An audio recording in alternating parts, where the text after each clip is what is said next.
آئے گا؟ یہ چیزیں کہاں سے آئیں گی؟ یہ چیزیں، یہ درد کہاں سے آئے گا؟ یہ درد تب آئے گا جب ہمارے سینے میں رسول کی شمع جل رہی ہے،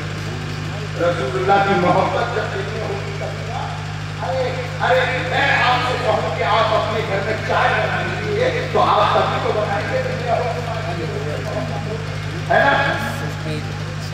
اگر تم یہ کہا جائے کہ اپنے گھر میں رسول اللہ کا نظام قائم کرو تو پھر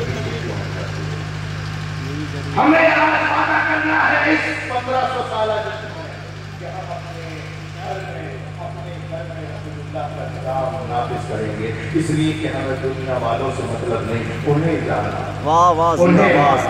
نہ رکھا ہے استقام۔ للہ الحمد میں دنیا سے مسلمان گیا، اور چلتے چلتے میں آپ کو بتانا چاہتا ہوں، دیکھو کوئی نہ کوئی نیک کام ضرور کرو، اس لیے کہ نیک کام تو بہت کرتے ہیں، اور سب سے بڑا نیک کام تو حج کر کے آتے ہیں۔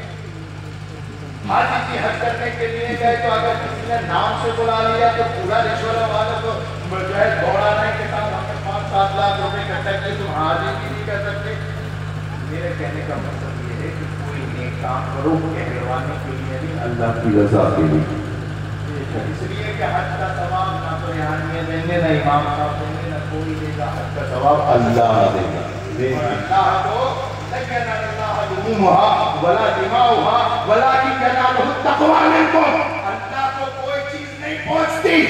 لیکن ہاں اللہ تمہارے دل میں چھپی ہوئی نیت کو دیکھتا ہے۔ تم نماز پڑھو تو بھی اللہ کے لیے، روزہ رکھو تو بھی اللہ کے لیے، حج پہ جاؤ تو بھی اللہ کے لیے، زکات ادا کرو تو بھی اللہ کے لیے، کسی بیوہ کا سہارا بنو تب بھی اللہ کی رضا کے لیے، یتیم کے سر پہ ہاتھ رکھو تب بھی اللہ کی رضا کے لیے، جھوٹ نہ بولو تب بھی اللہ کی رضا کے لیے، سچ بولو اللہ کی رضا کے لیے، اپنی نکاحوں کی حفاظت کرو اللہ کی رضا کے لیے، اپنی کرکٹوں کی حفاظت کرو اللہ کی رضا کے لیے، اپنے موبائل سے گندے اور فحش معاملات کو نکال کے پھینکو اللہ کی رضا کے لیے۔ جب تم اللہ اکبر کبیرہ چاروں طرف سے اللہ کی رضا سے